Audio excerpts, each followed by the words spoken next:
terbakarnya perpustakaan terbesar di dunia. Ratusan ribu buku-buku dan manuskrip dilempar ke dalam sungai Tigris, hingga airnya berubah menjadi hitam. Assalamualaikum, halo semua, Ani di sini. Bait Al-Hikmah atau Baitul Hikmah adalah perpustakaan terbesar di dunia yang dibangun pada abad ke-8 oleh Khalifah Harun al-Rasyid. Bait Al-Hikmah berfungsi sebagai pusat ilmu pengetahuan dan kultur Islam pada masanya.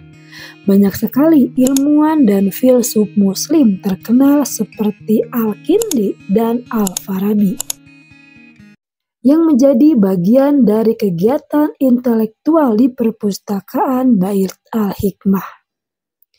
Bait Al-Hikmah menjadi salah satu tempat terpenting bagi para ilmuwan, filsuf, dan sarjana untuk berkumpul dan berbagi ilmu pengetahuan.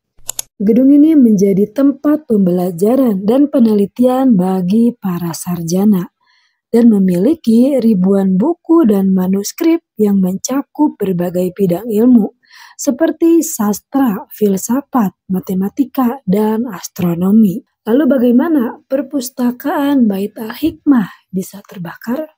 Mari kita bahas. Pada tahun 1258, bangsa Mongol menyerang Baghdad, yang pada saat itu Baghdad dalam kekhalifahan Abbasiyah. Bangsa Mongol menyerang Baghdad dengan jumlah tentaranya sekitar 200.000 yang dipimpin oleh Hulagu Khan. Tujuan utama ekspedisi Hulagu Khan ke Timur Tengah adalah untuk mendirikan dan mengendalikan daerah ini dan memperluas kekaisarannya. Invasi yang dilakukan oleh Hulagu Khan ini sangat brutal. Sekitar 1 juta penduduk Baghdad menjadi korban. Setelah invasi dan kehancuran, kota Baghdad berada dalam keadaan hancur total. Lalu siapa sih bangsa Mongol ini? Kenapa mereka sampai membuat kehancuran? Bangsa Mongol atau Tatar adalah komunitas masyarakat nomaden yang berasal dari gurun sebelah utara Cina. Mereka tumbuh dengan hukum rimba. Mereka ini nggak punya keinginan memberikan kontribusi terhadap kemakmuran bumi. Setiap wilayah yang mereka taklukkan dengan perang, wilayah tersebut akan mereka hancurkan. Setelah kota Baghdad jatuh ke tangan pasukan Mongol, banyak bangunan penting termasuk Bait Al-Hikmah dijarah dan dihancurkan. Tentara Mongol membakar perpustakaan besar itu dengan tujuan menghancurkan pengetahuan dan kaum muslim.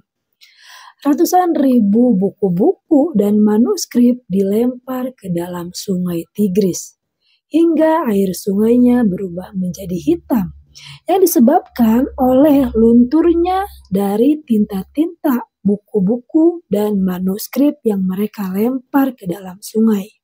Bahkan ada yang mengatakan kuda-kuda dari bangsa Mongol ini melewati sungai dengan jembatan dari timbunan buku-buku dan manuskrip yang mereka lempar ke dalam sungai.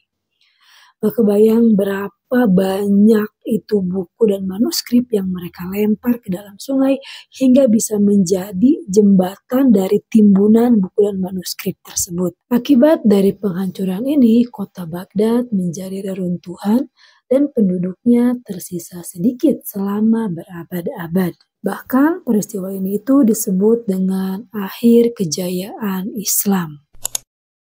Dampak kebakaran Bait Al-Hikmah yang terjadi pada abad ke-13 sangat besar bagi dunia Islam dan ilmu pengetahuan.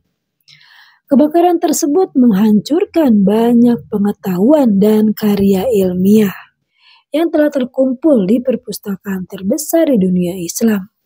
Hal ini mengakibatkan kehilangan informasi dan pengetahuan yang sangat berharga bagi perkembangan dunia ilmiah pada masa itu. Setelah kebakaran menghanguskan Bait Al-Hikmah, banyak usaha yang dilakukan untuk memulihkan perpustakaan tersebut. Beberapa pihak berusaha untuk mengumpulkan kembali buku-buku dan manuskrip yang masih tersisa dan pemulihan bangunan yang terbakar. Bait Al-Hikmah yang sekarang ini berada di Baghdad berfungsi sebagai pusat penelitian dan studi Islam, di mana para peneliti dan cendekiawan dapat mengakses sumber daya yang sangat berharga dalam bentuk buku dan manuskrip dan koleksi arsip lainnya. Selain itu, Bait Al-Hikmah juga melayani sebagai tempat pendidikan di mana para siswa ini dapat belajar sejarah dan warisan budaya serta intelektual dunia Islam. Berikut adalah sejarah terbakarnya perpustakaan terbesar di dunia, yaitu Bait Al-Hikmah. Kurang lebihnya mohon dimaafkan. Kalau teman-teman tahu kisah lengkapnya, boleh tolong share di kolom komen. Kalau suka videonya, boleh tolong like, komen, share, dan subscribe agar channel ini semakin berkembang. Terima kasih, sehat-sehat. Assalamualaikum.